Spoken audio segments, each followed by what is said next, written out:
চিন্তা করো, ধরো ভাইয়া একটা ভাইরাস, ঠিক আছে? আমরা তো জানি ভাইরাসের মধ্যে কি থাকবে, ডিএনএ থাকবে নতুবা আরএনএ থাকবে, এটা তো আমরা সবাই জানি, তাই না?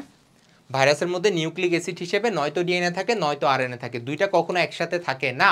এবং এটাও একটা খুব গুরুত্বপূর্ণ এমসিকিউর জন্য ইনফরমেশন, মাথায় রাখবা, ওকে? তাহলে ভাইরাসের মধ্যে ডিএনএ থাকতেছে অথবা আরএনএ থাকতেছে, ওকে? ঠিক আছে ভাই, তাহলে ডিএনএ আরএনএ গুলোতে এমআরএনএ হয়ে ইজিলি প্রোটিন তৈরি করে ফেলতে পারতেছে, তাই না?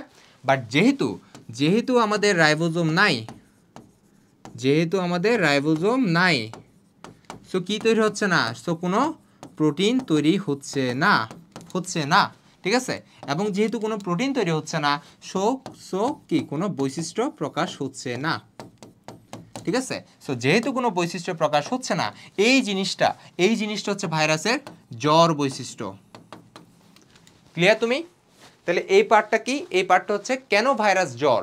এক্ষেত্রে কিন্তু এই যে ধরো, এই যে আমি তোমাকে একটা পেন দিয়ে পড়াচ্ছি না, এই জিনিসটা যেরকম ভাইরাসও কিন্তু সেম, পুরোপুরি একটা বস্তু। দেখো ভাইরাসকে কিন্তু কোনো জীব বলা হয় নাই, ভাইরাস কিন্তু একটা বস্তু অথবা একটা কণা। কেন কণা? কারণ তার কোনো কি নাই, রাইবোজোম নাই, ওকে? আচ্ছা, কিন্তু এখানে একটা আবার কাহিনী আছে। তাহলে ভাইয়া ভাইরাসের ক্ষেত্রে জীবনের সঞ্চার কখন হচ্ছে এটা একটু আমরা দেখি। অর্থাৎ এখন আমরা পড়বো ভাইরাসের জীবীয় বৈশিষ্ট্য কখন হবে, যখন ভাইরাস কোনো একটা হোস্টের মধ্যে প্রবেশ করবে। হোস্ট বা যেটাকে আমরা বাংলা বলি পোষক, সেটা হিউম্যান হতে পারে অথবা যে কোনো পাখি হইতে পারে অথবা যে কোনো জিনিস হতে পারে, ঠিক আছে? যে কোনো জিনিস যেখানে কোনো একটা প্রাণী অথবা কোনো একটা কণা সেটা আশ্রয় নিচ্ছে, তাকে আমরা হোস্ট বলবো, ওকে? আচ্ছা, তো যখন হোস্টের মধ্যে ঢুকবে তখন ওই ভাইরাসটা কি করবে, পোষক কোষের যে রাইবোজোম আছে তাকে ইউজ করবে, ঠিক আছে? তাহলে কাকে ইউজ করবে? পোষক কোষের রাইবোজোমটাকে ইউজ করবে।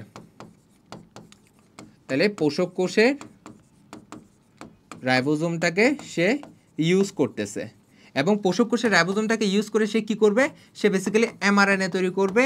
এমআরএনএ থেকে সে কি করবে, বেসিক্যালি প্রোটিন তৈরি করবে। সো এই প্রোটিন তৈরি করছে মানে কি, সে এখন কি করতে পারতেছে, সে মাল্টিপ্লাইও করতে পারতেছে এবং সে নিজের বৈশিষ্ট্য প্রকাশ করতে পারতেছে। এখন তুমি ক্লিয়ার? তাহলে এই জিনিসটা যে সেকেন্ড পার্টে যেটা বুঝাইছি, এই জিনিসটা হচ্ছে ভাইরাসের জীবের বৈশিষ্ট্য। তাহলে ক্লিয়ার? তাহলে তার মানে কি, ভাইরাসের মধ্যে জ্বর বৈশিষ্ট্য আছে, ভাইরাসের মধ্যে জীবীয় বৈশিষ্ট্য আছে। এবং এইখানে একটা কাহিনী আছে, এখানে একটা বিজ্ঞানীর নাম তোমাকে কষ্ট করে মুখস্থ করতে হবে, কারণ এটা এবার মেডিকেলে চলে আসতে পারে। সেই বিজ্ঞানীর নামটা হচ্ছে আমাদের সদ্রেও লোয়েফ, LWOFF। এই বিজ্ঞানী লোয়েফ বলছে ভাইরাস কিন্তু কোনো জড় বস্তুও না, ভাইরাস কিন্তু কোনো জীবীয় বস্তু না, বরঞ্চ তাদের মধ্যে একটা কানেক্টেড কিছু একটা, অর্থাৎ তাদের মধ্যে সংযোগকারী কোনো একটা বস্তু, ঠিক আছে? অর্থাৎ ভাইরাস জীবীও না, ভাইরাস জড়ও না, ভাইরাসই, ঠিক আছে? এটা কে বলছে? বিজ্ঞানী লোয়েফ। এটা তোমাকে জানতে হবে, ঠিক আছে? তাহলে ভাই দেখো, আমি ভাইরাসের কিন্তু বহুত কাহিনী বলে ফেলছি, জাস্ট একটা ডেফিনেশন দিয়ে এটা তোমাকে বোঝানোর জন্য এত কিছু বুঝাইছি, ঠিক আছে? তাহলে পারবা না, এই জিনিসটা ক্লিয়ার হয়েছে? আসো, তাহলে এই পড়াগুলো আমরা পড়ে ফেলছি, এখন আমরা আমাদের পরের পার্টে যাই। এখন হচ্ছে আমরা জানবো ভাইরাসের গঠন এবং ভাইরাসের এরপর আমরা জানবো আকৃতিটা, ঠিক আছে? সো দেখো, ভাইরাসের যখন আমরা গঠনটা যদি একটু চিত্রটা আঁকি, দেখো আমরা সবাই কিন্তু জানি ভাইরাসের ক্ষেত্রে এরকম করে ধরো মাঝখানে ডিএনএ আছে, ডিএনএর বাইরে কি থাকবে, ডিএনএর বাইরে একটা প্রোটিন আবরণ থাকবে, ঠিক আছে? ধরো এরকম করে একটা প্রোটিন আবরণ আছে। তো অনেক ক্ষেত্রে কিছু কিছু ভাইরাসের ক্ষেত্রে দেখা যায় বাইরে আরেকটা আবরণ আছে। তো ধরে নাও এটা হচ্ছে আমাদের একটা পরিপূর্ণ ভাইরাস। এখন এটা বিভিন্ন জিনিসটা আমাকে এখন পড়াশোনা করতে হবে। তাহলে আমি কিভাবে পড়াশোনা করবো একটু দেখি তো। দেখো ভাইয়া, প্রথমত আমার জানতে হবে সেটা কি, সেটা হচ্ছে তিনটা জিনিস জানতে হবে। আমি প্রত্যেকটা ধরে ধরে তোমাকে পড়াচ্ছি। প্রথমত ভিতর থেকে আসি। তাহলে এই যে ভিতরে জিনিসটা দেখতেছি, এটাকে আমরা কি বলবো? এটাকে আমরা বলতেছি নিউক্লিক অ্যাসিড। এবং নিউক্লিক অ্যাসিড সম্পর্কে বিস্তারিত তো আমরা ফার্স্ট চ্যাপ্টারে পড়ে ফেলছি। নিউক্লিক অ্যাসিড মানে কি মিন করতেছে, নয়তো ডিএনএ নয়তো আরএনএ অথবা দুইটাই, ঠিক আছে? আচ্ছা, তো ভাইরাসের ক্ষেত্রে এই জিনিসটা আমি বলছি এমসিকিউর জন্য খুবই গুরুত্বপূর্ণ ইনফরমেশন হিসেবে কি মাথায় রাখতে হবে, সেটা হচ্ছে ভাইরাসের ক্ষেত্রে নয়তো ডিএনএ নয়তো আরএনএ, নয়তো আরএনএ, দুইটা জিনিস কখনো একসাথে থাকবে না। সো নিউক্লিক অ্যাসিড থেকে তুমি এটা মাথায় রাখলে এনাফ তোমার জন্য। এবং এটার ভিত্তিতে কিন্তু আমরা বলে থাকি ডিএনএ ভাইরাস অথবা আরএনএ ভাইরাস। এই যে ডিএনএ ভাইরাস, আরএনএ ভাইরাস আমরা নামকরণ করি না, এগুলো কিন্তু তার নিউক্লিক অ্যাসিড কি আছে তার ভিত্তিতে আমরা নামকরণ করতেছি, ঠিক আছে? আচ্ছা, এখন তার বাইরে আসি, হলুদ কালারের যেটা দেখতেছি সেটাকে আমরা কি বলবো? আমরা হলুদ কালারের যেটা দেখতেছি এটাকে আমরা কি বলবো? এটাকে আমরা বলবো ক্যাপসিড। ক্যাপসিড জিনিসটা কি? এই যে আমরা নিউক্লিক অ্যাসিডকে ঘিরে রেখে যে প্রোটিনের আবরণ, তাকে আমরা কি বলি? ক্যাপসিড বলি। ক্লিয়ার? এখন এখানে একটা কাহিনী আছে, সেটা কি, এই ক্যাপসিড কিন্তু নিরবিচ্ছিন্ন না, বরঞ্চ তারা কি থাকে, এরকম করে করে খণ্ড খণ্ড থাকে, অর্থাৎ অনেকগুলো খণ্ড মিলে পুরা ক্যাপসিডের আবরণটা তৈরি করছে। এই যে আমরা খণ্ড খণ্ড দেখতেছি না, এই প্রত্যেকটা খণ্ডকে বলা হয় ক্যাপসোমিয়ার। ঠিক আছে, অর্থাৎ ক্যাপসিডের তাইলে যে সাব ইউনিটগুলো দেখা যায় তাকে আমরা কি বলতে পারি, ক্যাপসোমিয়ার বলতে পারি। এটুক তুমি ক্লিয়ার? এবং এই জিনিসটা কি দিয়ে তৈরি, প্রোটিন দিয়ে তৈরি। এখন তোমার পরীক্ষার জন্য কি লাগবে ভাই, আমাকে পরীক্ষার জিনিসগুলো একটু কষ্ট করে পড়ান। হ্যাঁ, তোমার পরীক্ষার জন্য লাগবে কয়েকটা জিনিস। কি কি দেখো, প্রথমত লাগবে ক্যাপসিডের কাজ কি, এটা হচ্ছে প্রতিরক্ষা দিচ্ছে। ঠিক আছে, দ্বিতীয় যে জিনিসটা সেটা খুবই ইম্পর্টেন্ট, সেটা হচ্ছে এই যে ক্যাপসিডটা অ্যান্টিজেন হিসেবে কাজ করে।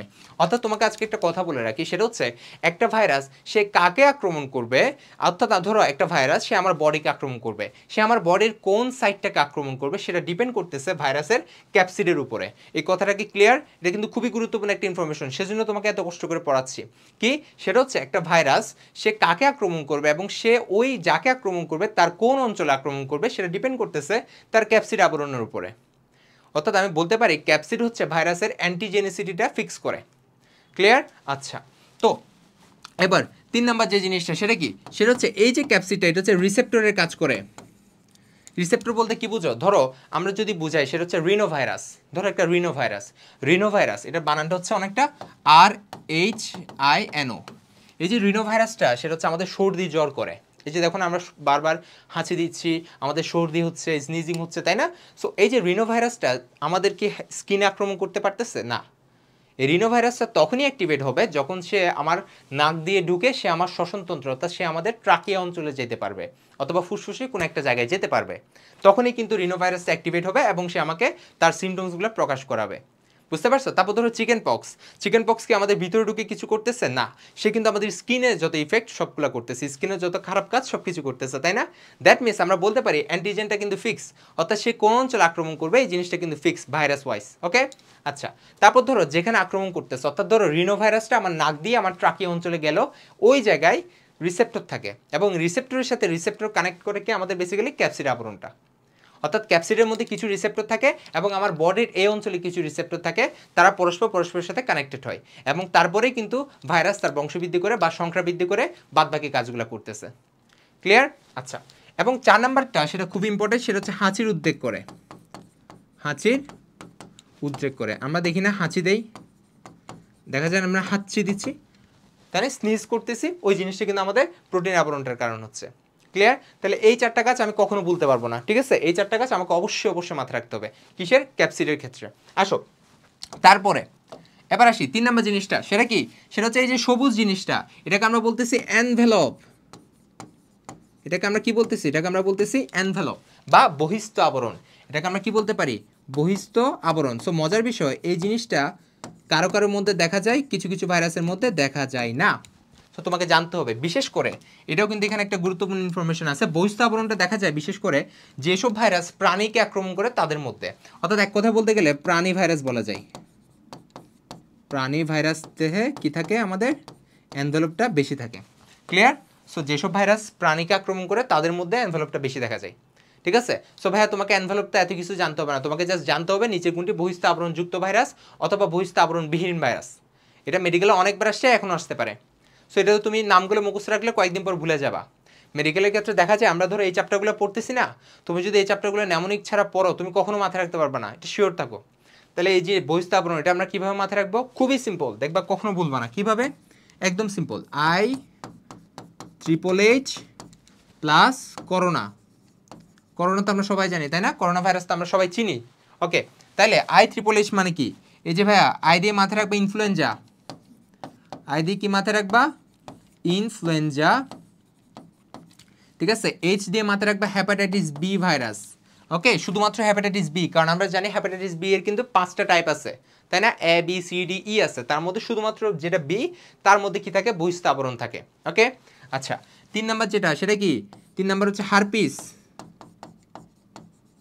ঠিক আছে, 3 নাম্বার হচ্ছে হারপিস ভাইরাস। ওকে, আচ্ছা, তাহলে আমাদের এখানে কয়েকটা জিনিস কিন্তু আমরা জেনে গেছি না? তাহলে আমরা কি কি জানতেছি, আমরা জানছি হ্যাপাটাইটিস বি জানছি, ইনফ্লুয়েঞ্জা জানছি, হারপিস জানছি, আরেকটা এইচ দিয়ে আমরা কি জানবো, আরেকটা এইচ হচ্ছে HIV। ঠিক আছে, তাহলে আমরা বুঝতে পারতেছি বহিস্থ আবরণযুক্ত ভাইরাস কি কি আছে, influenza, hepatitis B virus, herpes virus, HIV এবং করোনা। ঠিক আছে, এবং এই বহিস্তাবরণটা কিন্তু একটা আমাদের যেহেতু প্রাণীকে আক্রমণ করতেছে, প্রাণীর একটা নির্দিষ্ট জায়গায় কিন্তু এটা লাগে। এই যে প্রসেস, এটাকে আমরা বলি বার্ডিং প্রসেস। তুমি জাস্ট এত কিছু জানতে হবে না, তুমি জাস্ট বার্ডিং নামটা জানবা। ঠিক আছে, বার্ডিং বা এমবেডেড হয়ে আমাদের প্রাণীদেহে ঢুকার জন্য বা প্রাণীদেহে তাকা পরিপূর্ণভাবে ঢুকার জন্য তার হচ্ছে একটা প্রসেসের দরকার হয়, যেটাকে আমরা বার্ডিং বলি। এবং এই বার্ডিংয়ের জন্য এনভেলপটা অবশ্যই দরকার। তুমি জাস্ট এই কথাটা মাথায় রাখবে, আর কিচ্ছু দরকার নাই। ওকে, তাহলে আমরা তো মেইন লাগবে মেডিকেলের জন্য এই জিনিসটা, এবং এখানে যা যা পড়েছে এগুলা। ঠিক আছে, আচ্ছা তাহলে ভাইয়া ভাইরাসে মাত্র কি 3টা জিনিস আছে? হ্যাঁ ভাইয়া, মেইনলি হচ্ছে আমাদের এই 3টা জিনিস আছে। এটা ছাড়াও ঠিক আছে, তোমাকে যদি বলে একদম মেইনলি জিনিস কি কি, সেটা হচ্ছে একটা নিউক্লিক অ্যাসিড আর একটা হচ্ছে আমাদের কি ক্যাপসিড আবরণ। বাট এই জিনিস ছাড়াও আরও 2টা জিনিস থাকে, একটা হচ্ছে বহিস্থ আবরণ থাকতে পারে, আরেকটা হচ্ছে কি, আরেকটা হচ্ছে আমাদের, আমি একটু এদিকে লিখি দেখো, আরেকটা হচ্ছে আমাদের এনজাইম। ঠিক আছে, সো দেখা যায় কিছু কিছু ভাইরাসের মধ্যে তারা এনজাইম প্রডিউস করতে পারে, নির্দিষ্ট কাজের জন্য তারা এনজাইম প্রডিউস করতে পারে। তো তোমাকে এনজাইমের নামগুলো অবশ্যই মুখস্থ করতে হবে। কি কি এনজাইম আছে একটু আমরা দেখি। দেখো তাইলে আমাদের এনজাইমগুলো কি কি, ধরো আমি এই জিনিসটা যদি একটু মুছে ফেলি, ধরো এটা তো তোমার লাগবে না হয়তো, তাহলে এগুলো যদি আমি একটু মুছে ফেলি, দেখো আমাদের এনজাইম কি কি লাগতেছে দেখো। তাইলে একটা আছে আমাদের ব্যাকটেরিওফাজ।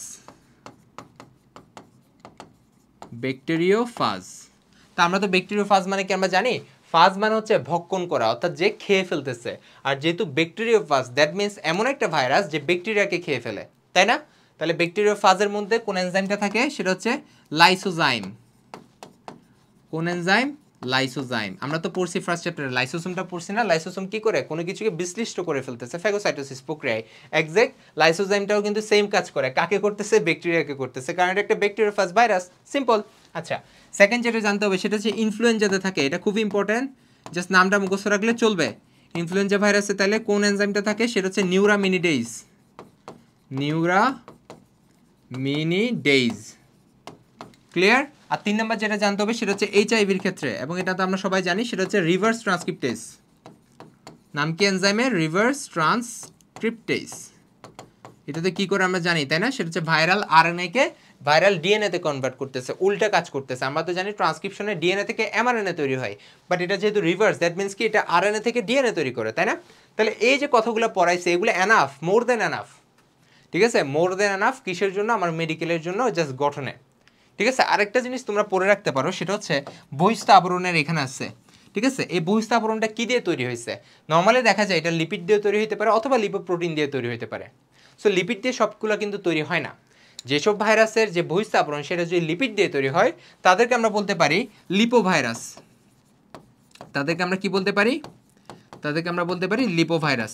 অ্যান্ড তোমাকে জানতে হবে লিপোভাইরাসের উদাহরণ কি কি আছে। জাস্ট 2টা নাম মাথায় রাখবা, একটা হচ্ছে হারপিস আর একটা ইনফ্লুয়েঞ্জা।